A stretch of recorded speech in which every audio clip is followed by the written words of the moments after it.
Hello, everyone. This is the 202nd episode of the Soccer Nostalgia Talk Podcast. As always, this is Sean from Los Angeles and the Soccer Nostalgia blog.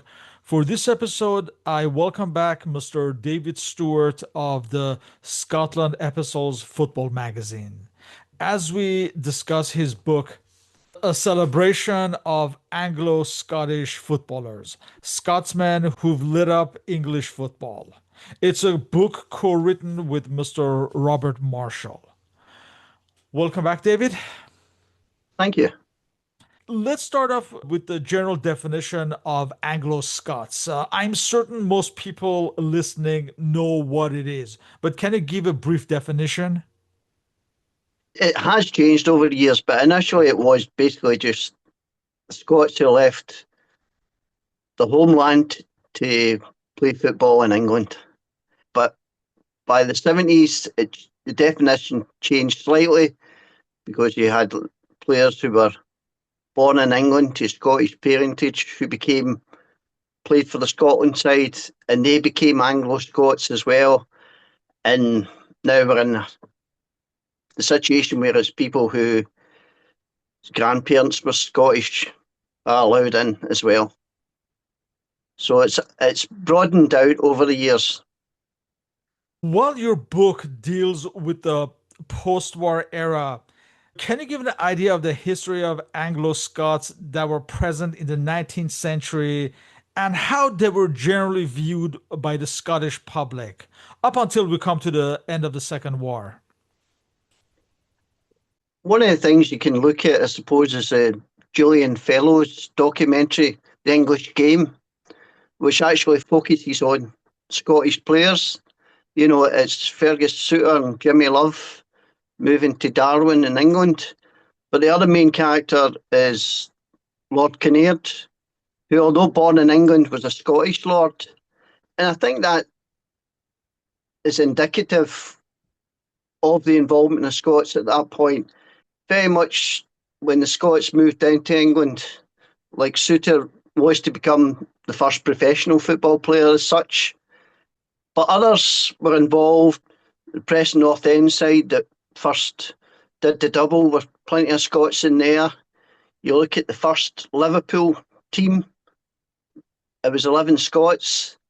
So they'd also brought a different type of game, whereas the game initially started with a more player running and dribbling. Scotch professors, as they were known as, brought the idea of passing game. It was more a team game. It was less about, the individual running with the ball, because as we all know, the ball will get there faster. And that's what the Scots brought. So you do find that early FA Cups, there's tons of Scots, and throughout that early period, there's plenty, even going into the 20s and 30s and things like that. How they were viewed, I suppose in some ways, in terms of the Scottish national side, any time it went wrong, it was always to blame the Angles, sort of. And you've also got to remember, I suppose at the time, the Scottish game compared well with the English game. I mean, in some of those initial games in the 1880s, there's Scotland's winning games 7-2, 6-1 and things like that, with teams full of Scottish-based players from the likes of Queen's Park and Rangers and things like that. So at that time, I think they were resented maybe also because people thought, you're a bit above yourself going down there to play, when the Scottish game was quite healthy. And it's always, I suppose it's that Scottish thing as well, if you go abroad, you're slighted, whoever you are, whether it's football players, whether you're an actor, whether you're a singer or whatever. So, is it fair to say that when a player in Scotland was the finished article, the natural progression in terms of prestige and financially was to make the move south of the border? I wouldn't necessarily say so. I mean, you had, even if you look at Celtic European Cup winning side, there were some who did go to England. after, but their careers were on the wane. The likes of Tommy Gemmell going to Nottingham Forest, Willie Wallace and John Hughes going to Crystal Palace. Their career was on the wane. But yeah, it probably is more now looked upon as that. But there's certainly, even if you go to the likes of Aberdeen in the 80s, Willie Miller and Alec McLeish never moved to England. Paul McStay at Celtic never moved to England. Danny McGrain never moved to England in the 70s. Or, do you know, although there's plenty of examples both sides of the argument, and I certainly think, the gap between playing in Scotland and playing in England wasn't that great. It does become greater in terms of money, in terms of prestige now. But you will find players who will be faithful to the Scottish game. Mostly it is going to be players from Rangers and Celtic because the wages can be comparative. Right, the Danny You know, McGrain types, basically. yeah, you're probably looking at Callum McGregor, although he did start out and loan down in England. You're probably looking at him staying at Celtic. So it's kind of hard to gauge whether these moves were beneficial for Scottish football as a whole, if the levels were comparable. At that point, yeah, and yeah, the also thing you got to remember is if you think in a lot of these players, like Billy Bremner, Eddie Gray, Peter Lorimer, they were all down at England at age 15. Asa Hartford. These all players started down there, and there's even now you still have every month or so you're seeing another young boy who's going from a academy up here to an English side just to fit in their under 21 teams. One of the main themes of your book is that virtually in every post-war season, the English League champions and or the FA Cup winners included at least one Scottish player on their books. And of course, many in more cases. Were you surprised at the number upon your research? I guess I wasn't in some ways because growing up in the 60s and 70s and being a football card collector, we always had Anglo-Scots in the Scottish set. You would have the likes of Bremner and Law and things like that, but you'd also have Eric Martin at Southampton and Jimmy Gabriel, players that you didn't know that much about. So you knew they were featured there as well, and then obviously the Scottish team lineups as well. But was I surprised? No, but there was always some players who I thought, oh, that's interesting. I didn't know that. Like Charlton Athletics only won the FA Cup once, and Chris Duffy scored that goal in 1946-47. So that's quite interesting to learn. And in your book, you start off each chapter representing a decade with the socio-political and cultural history of the decade, and then you jump into each football season and discuss the Scottish standouts in England. How did you decide on this format? Really, that it's one of the things that Robert loves is putting things in context and pulling in all that social. So when we talked about the book back and forth, we knew I was going to do the sort of grunt work in terms of looking at who played in this, who played in that, who played.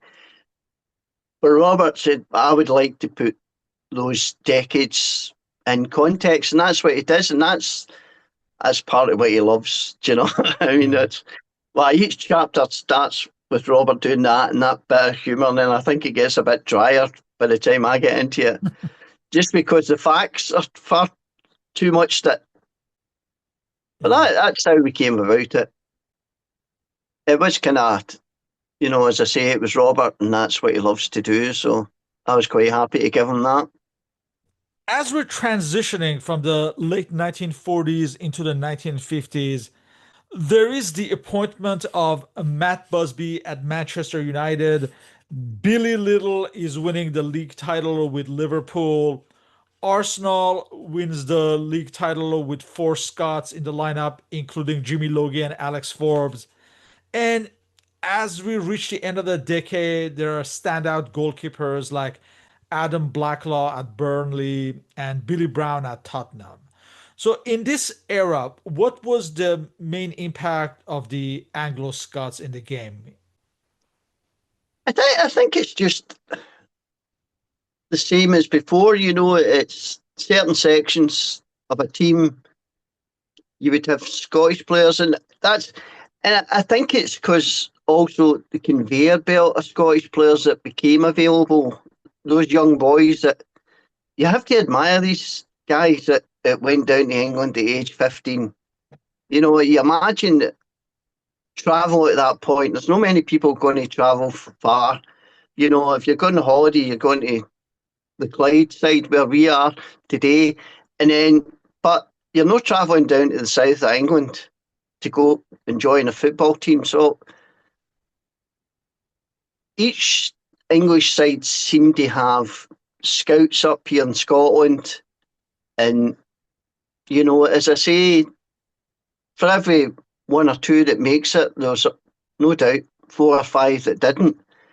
And I think it's that thing that at that point people would say, well, we need to have scouts in Scotland because they brought so many in,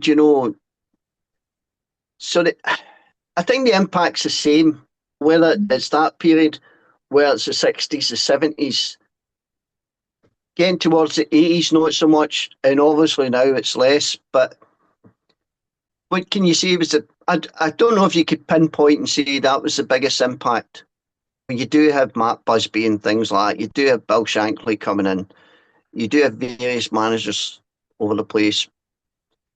So I think it's hard to pinpoint because, as I say, you think about the 60s and 70s and you bring in the glamour. The 40s and 50s, there's not so much glamour in football because even it's not until the 60s where the first £100 Johnny Haynes, I think it's at Fulham, becomes the first player to break the mould of the wages and things like that. So it's, as I say, it's not as glamorous. So I don't know if it affects things the way it does in years later. And also, I think maybe, you talk about Malcolm Finlayson at Wales. He didn't get a shout for the Scotland side, but there was good Scottish keepers. And again, the equivalency between Scottish football and English football, because if you look at the early European Cups, you have quite a number of Scottish teams, Hibs and Dundee, getting to semi-finals and things like that. So I think we had our share of great players at that point. That, from a Scottish point of view, I don't think those players in England were as looked as the same way that people think about players that would come up. Again, if you think about television and things like that as well, Right. it changes the whole aspect of what people see. And we can talk about Billy Liddell, but I don't think I've ever seen a clip of him playing football. Whereas, and that's a big difference, I suppose, to a lot of people. And as I say, it's just the same idea that every successful team seemed to have Scotland players. Although it is funny that Matt Busby wins the league in the late 50s and that's not a Right, Scot right. there. And that was I was gonna mention it. Like he's probably the most successful Anglo-Scot of this era, managing Manchester United, but with Yeah. hardly any Scottish players in the lineup. However, by the 1960s, his successful Manchester United side would include the likes of Dennis Law, Pat Crane, and David Hurd. So perhaps his impact would feel greater in the 1960s, winning the Champions Cup and of course including a Scottish contingent. Yeah, certainly. I mean, it's interesting that I think one of his first buys after the war, Jimmy Delaney from Celtic, and they win the FA Cup and things like that. But then he brings through the Busby Babes, which are mostly all young Englishmen and things like that. It is interesting, had the community disaster not happened, would we have seen the same thing? Would he have still bought the likes of Law? Would he still? He might not have needed them in the same way because it's just that such a tragedy that there's such a huge gap that maybe at that point he had to go and buy. He just didn't have it. Yeah, and his counterpart at Liverpool, the legendary Bill Shankly, another Anglo-Scot manager, of course, he transformed English football with Liverpool in the 60s, going into the 70s, and his team included many more Anglo-Scots, such as Ron Yates, Tommy Lawrence in goal, Ian St. John, Willie Stevenson, Bobby Thompson, and later on the likes of Brian Hall and Peter Cormack. So Scottish or otherwise, we would have to say that Shankly and Busby were perhaps the greatest managers of this era.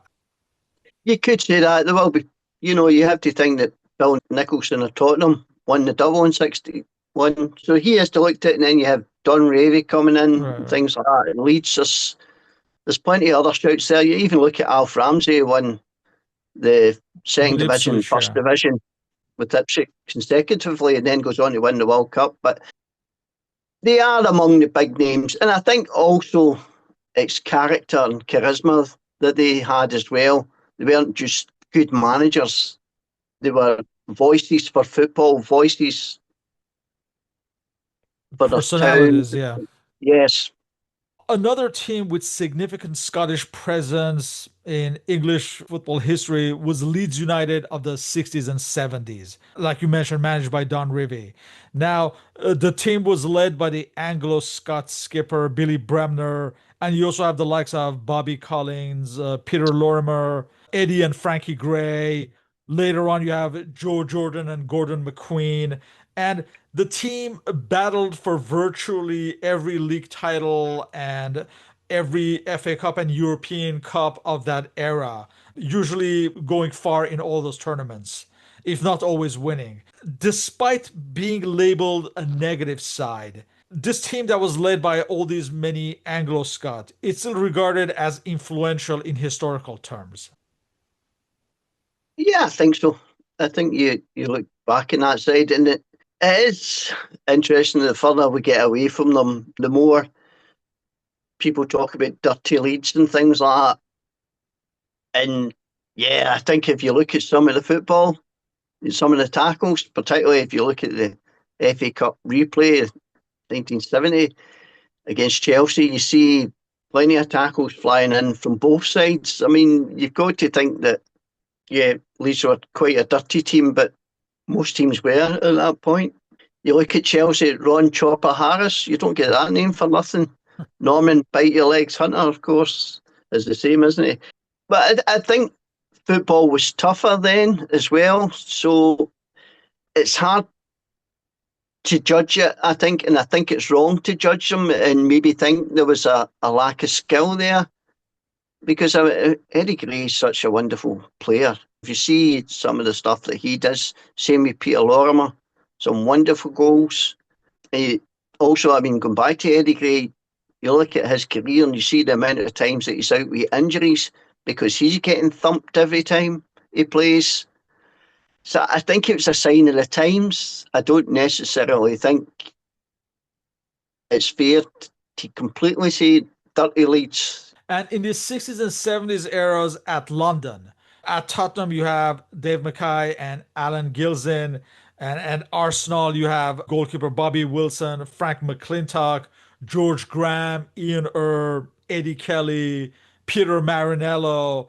And they do well in Europe. Arsenal wins the Ferris Cup in 1970 and do the double in 1971. So with all the other names we mentioned from the other teams, is the 60s, 70s era considered the best era for the Anglo-Scot success? Whether it's considered the best or whether the reason it's considered the best is because people at my age remember it Oh, best and we get to talk about it most. And as I say, there's plenty of, you can see football from that era. There's football cards, there's football books, there's plenty of stuff to support that era as well. It's interesting because In Scotland, still there was a certain people that weren't still keen on Anglo-Scots. But if Scotland got beat again, it was the Anglo-Scots' fault. I mean, it's one of those things that Frank McClintock talks about. Perhaps he should have won more caps, but he always thinks it was the Scottish press just hated him and just hated because he played in England. Ian St John's, you get a sense that he kind of quits the Scotland side, and you get a sense it's that as well. If you were an Anglo-Scot, you were an outsider in some ways. But as I say, it is a great period. It's a great period for English teams. We have to remember, so they all had their own Scots as well. And it's the start of the glamour period. You've got George Best, and then everything that goes on around that, and everybody else, we never had match of the day in Scotland. We would have our own programmes of Scottish football. So it'd be football focus you would see, and you'd be wanting to see these players. And sometimes you would see the FA Cup matches. So you get a thirst for seeing these things up here. But yeah, it was a great time for Anglo-Scots. It was a great time for football for many of us. For many of us, it's the best time. But there'll be people in 20, 30 years tell you the best times now. And 70s, 80s, there's more prevalence of television. And you have the likes of Willie Donachie, Archie Gemmill, Asa Hartford, Bruce Rioch, Lou Macari, Martin Buchan, Stuart Houston, Arthur Albiston, Andy Gray, John McGovern, John Wark, John Robertson, just to name a few. And Tommy Docker is manager at Manchester United. And then mentioning Liverpool, where it has its own Scottish contingent Yeah. with Kenny Dalglish, Graham Souness, and Alan Hansen. Later on, we have Steve Nicol and Gary Gillespie joining this contingent. But Liverpool dominated England and Europe around this time with all the other names I mentioned earlier who also were doing well in Europe. These were all leaders on and off the field, especially the Liverpool contingent.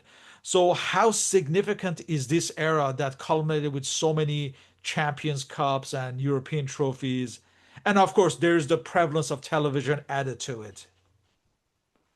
I think it's hard to judge one period against another, but the top of the tree, you are looking at Liverpool side at that point is the great side, with Souness, Hansen and Dalglish at the heart of it.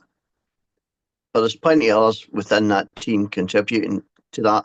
It also goes in hand with Scotland getting to the World Cups as well, which is a big thing. You get that 5 in a row sort of thing, so you get the bounce off that. And I think, just as you say, the television comes into it more, so you're seeing a lot more of these players. You're Also, getting the color voice. print magazines, we have to remember. Shoot or Yeah, match or things like that. it's it's still there at your hands, and it's just almost seemed as though it was every other week Kenny Dalglish would produce another piece of magic, or that Liverpool team would produce another piece of magic. But no, and then you have others winning big things, Everton, Aston Villa, and Nottingham Forest. You look at John Robertson. I kind of think a vastly underrated player in Scotland, perhaps not in England as much because people saw him, but Or that's a John player. McGovern, who was never capped. Yeah, That's something that most observers don't understand. yeah, and I don't know. I've never really checked that statistic if he's the only European Cup champion captain never to be capped by his country, but I imagine he probably is. But no, it was a great period. It's all there to watch, which is great as well, and all there to relive. So people can go back and look and see. I suppose we're getting to that period where football's still massive as well. And although in some ways it still is massive, for a lot of it, it's lost its luster. It's lost its, I suppose, where even it's a sort of recognisable British thing, it's kind of lost some of that because British teams were British teams for a long time. Right, with Bozeman and everything, it has changed the landscape of English and Scottish football. I don't know. Bosman thing obviously came into it, but it didn't come into it till the start of the 90s, if I'm right. But you look at Tottenham signing Villa and Ardiles, and that changes the landscape as well. It changes, suddenly people start bringing in other players from different countries. And even before that, I suppose you'd look at Ipswich with Arnold Muren and Franz Tyson, yeah. Tyson. So there was players there, and I think people began to see that opportunity. We could get a big name in.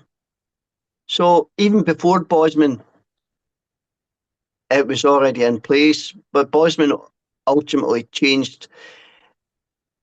I think it changed the opportunity for British players. Even if you look at Scottish First Division, even now, Championship, whatever, there's a lots of players that are brought that nobody knows about. And sometimes it works out well, but sometimes they're not very good. But they've been signed, whereas it perhaps could have been a young Scottish boy getting a place there. And I think that's a kind of sad thing. As we transition from the 80s into the 90s and 2000s, it feels like the Scottish influence decreases, and it would be managers like George Graham and, of course, Sir Alex Ferguson who influenced the English league, far out achieving any Scottish players of that era, such as, I don't know, Brian McClare or Colin Hendry, later Darren Fletcher, among others. So, what can you say about the impact of these managers? And I also forgot Kenny Dalglish also managing at Liverpool and Blackburn, of course. Well, Ferguson and Graham came from the same Scottish working class background and played the football in the 60s and 70s. So they certainly, you probably won't get managers like that anymore. I think you're going to get more glamour managers. I mean, you still had them back in the day, but I mean, the impact of Ferguson will go on and on, I think, because he does in the end, I think, supersede Matt Busby. George Graham, obviously, Arsenal were boring at that time, but still won an awful lot. I think as you say, it's about players against managers, whereas 90s there's not that many great players. But you see that in the Scottish national side, there's a wane as well. And then you get to the 2000s with Bertie Vogts, and if you played for an English team, even in the reserves, you got a chance. Such was the dearth of good players around that point. Bertie just tried to fit in anybody anywhere. Yeah, I kind of hoping it's not the. Well, I suppose we are seeing some now. You're seeing your McGinns, your McTominays, you're seeing players that young Scots can look up to. Shifting the focus to the national team. In the 1954 World Cup, there were only four Anglo-Scots in the team, slightly more by 1958. But there is a stark increase in the 60s. So, how would you summarize this trajectory of Anglo Scots in the national team in this era? As you said earlier, perhaps the levels were comparable, so maybe there was no need to call up the Anglo Scots as much. I think it generally was. I mean, as I say, you've got the great Hib sides of the 50s and things like that, Rangers, and there's plenty of players to pick from. So I think that's what you see. And obviously, as you get into the 60s, it does kind of change. I suppose in some ways, there's not as many great club sides or clubs in Scotland that are going to make their impact at that period. Obviously, the Celtic get winning European Cup and things like that, and Rangers had been in finals as well. But beyond that, we kind of lose sight of great provincial Scottish teams. Hibs, as much as their team was great in the 50s and the early 70s, it's just not quite the same impact. And again, it does go back to, I suppose, television. People start to see these players down in England, see what they're doing. So, again, it's easier for a manager to pick a team to pick a player who everybody can see is doing well. By the 1970s, and we mentioned all those players before, it would be a majority of Anglo-Scots, with the numbers increasing progressively from 1974 to 1978 into the 80s and 90s. Was this a trend coinciding with the success of the Scottish players that we mentioned earlier around this time? It coincides with Scottish clubs. Do you know, if you look at Celtic European Cup 67, European Cup final 70, and then there's a dip. There's dips. And that's when you're obviously going to look to other people. But then again, if you look at the early 80s, with Aberdeen coming into it, and Dundee United, you see the Scottish team has a lot of home-based Scots at the heart of it. Willie Miller, Alec McLeish, Jim Leighton, David Neary, Paul Hegarty, Morris Malpass, Richard Goff and all that. They all come through at that period. So it's like that thing where people in England can't understand why Alan Hansen didn't get more caps. And then you have to look at who was playing in Scotland, and you've got David Neary, you've got Willie Miller, you've got Alec McLeish. But as you say, after that, it wanes again. You know, you've got that period where Aberdeen have won European Cup, Winners' Cup, Dundee United UEFA Cup finalists and things like that. And then it falls off the map again. And obviously, with the finals that Celtic and Rangers reached in this century, it's a team that's not fully made up of Scots as well. And as Scotland fade internationally in the post millennium era, did that reflect the decrease in numbers and influence of Anglo Scots?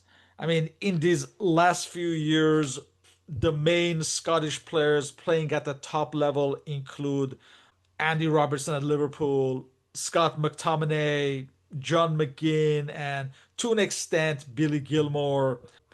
Was this mainly due to the impact of the Bozeman ruling, you think? Not mainly. I mean, there's a reduction in numbers of people who are playing football to begin with. Do you know, if you go to 40s and 50s, there's thousands of people playing football every Saturday in Scotland. There's not as many, so it's a diminishing number. And then the Bosman thing does come into it, and that whole the ability, the Premiership coming in, and the ability to, with the Sky TV money, for English clubs to pick the best. It has in many ways been detrimental to the English players. I mean, there's still a great elite of English players, but beyond that, whereas going back to 60s, 70s, 80s, these teams were made up of Scots, English, Irish, Welsh, almost exclusively. Whereas now it's not. So it's all about that diminishing return. You do hope that there'll be young Scottish boys looking at McGinn and looking at McTominay and want to be that. I imagine what's is likely to bring them on is just looking at any of the players at that level, you know, looking at Ronaldo, looking at Messi and thinking, that's what I want to be.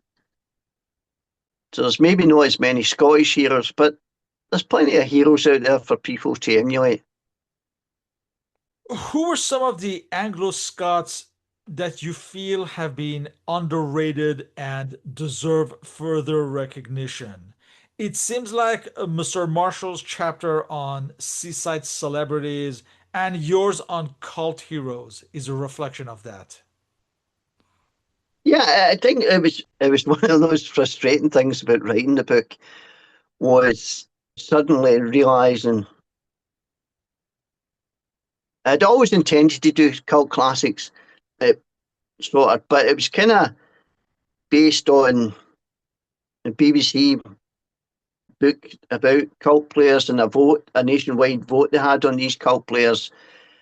And there was plenty of Scots featured in it. I wanted to make it bigger, but we ran out of kind of space to do a lot of things.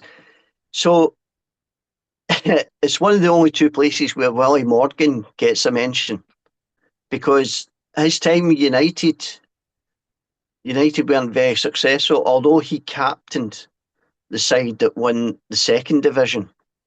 He comes in just after the European Cup, and he takes them through them coming into the Premier Division. So it was First Division. So those in between years, they weren't a successful side. So in the book as such, I couldn't get him a mention in many ways.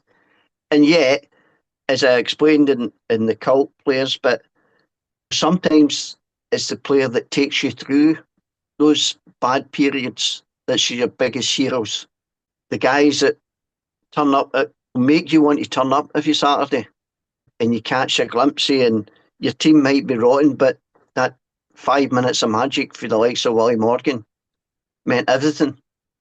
And it's the memory of that player and players like that get you going, get you returning when your team's playing poorly.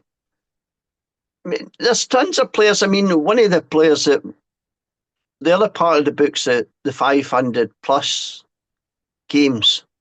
The players mentioned in that, players who, is it Steve Mungal at Tranmere, plays over 500 games for Tranmere.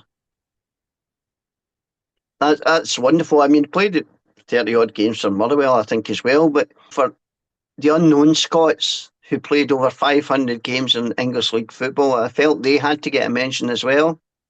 The seaside thing's kind of funny because, again, that goes back to one of Robert's loves is the seaside. So I don't know if it was as much about getting to name players who didn't quite make the cut as such. It's just his general love of the seaside and the whole sort of nostalgia thing about that. Because he actually done that in our previous book as well, one of the ones in Scottish football. He's done Seaside Heroes, so I think he felt he had to continue in that. But yeah, I mean, there is part of me I would love to have been able to have the time and place to write about so many others. And they're all kind of in there in bits and bobs. Looking on balance, taking a player and a manager, who would be considered the most successful and influential? I imagine you have someone like Kenny Dalglish, given his trajectory with success in Scotland and then hitting the ground running at Liverpool with Yeah. all the titles, etc., and also success as manager. And of course, as managers, one would have to say Sir Alex is perhaps the most successful for the sheer number of titles. Do you think would they be considered the most successful ones, influential ones, or is that recency bias on my part? No, I think you would have to say, in terms of a player, you probably would have to say Kenny Dalglish, because he did, as you say, hit the ground running. He came, he performed, he scored spectacular goals. Liverpool won an awful lot with him. And then the circumstances in which he becomes a player manager would have been enough for anyone for it to go off the rails, maybe, but he was able to pull that off as well. I think he's such an admirable character as well. A very modest man in many ways for someone so talented. I suppose some of the most talented people are quite modest. And then the other part of that is Ferguson, who you couldn't describe as modest. But, he's his history as well, which I wouldn't even say he was a good football player, better than average, but he never, as a football player, never hit the heights. And then is that success at Aberdeen. Then he goes to Manchester United, who didn't start well. I looked at one point, nowadays he would have been out the door. But then to become this legend, this legacy, to take them in And I suppose he's one of the guys responsible for the Premiership being what it is now. Do you know that big character, that, the way the sides that he brought up, you think of the kids that he brought through that whole period as well. And there is no one comparable in terms of management. Busby's there, but Ferguson outdid him. Definitely Dalglish and Ferguson, I think. In closing, what is the ultimate legacy of the Anglo-Scots in the English game? And do you think it can ever be revived akin to the 60s, 70s era? No, I don't think it can. You can only hope that people will pick up the book and read through it and find out who did what and when they did it and who they were and where they came from. I mean, I think that's what makes the book interesting is somebody's always going to find something new in it or a player they haven't heard of. But I think legacy is a hard thing. It's what are we? You look at I'm 60 now, 62, so that was the 1960s I was born in, so it's a long, long time ago. In the 70s, although it gets closer, it's still getting further away as well. I don't know if the legacy about Scottish players will be remembered as much beyond maybe my generation. However, I think players like Dalglish, like Law, like Bremner will always be known in many ways. I don't see it coming back, but I do think there's still plenty of great players to happen for Scotland and in English football. I don't know who the next one's going to be, but we'll have to wait and see, I think. With that, I would like to thank you for your participation in this interview. And all our contact information is listed on the blog and podcast uploads, including the link to your books. And this is the book celebration of Anglo-Scottish footballers, Scotsmen who've lit up English football, co-written with Mr. Robert Marshall. So, David, thank you once again, and hope to continue these discussions on Scottish football history. Yeah, thank you very much. I hope to be back soon. Thank you.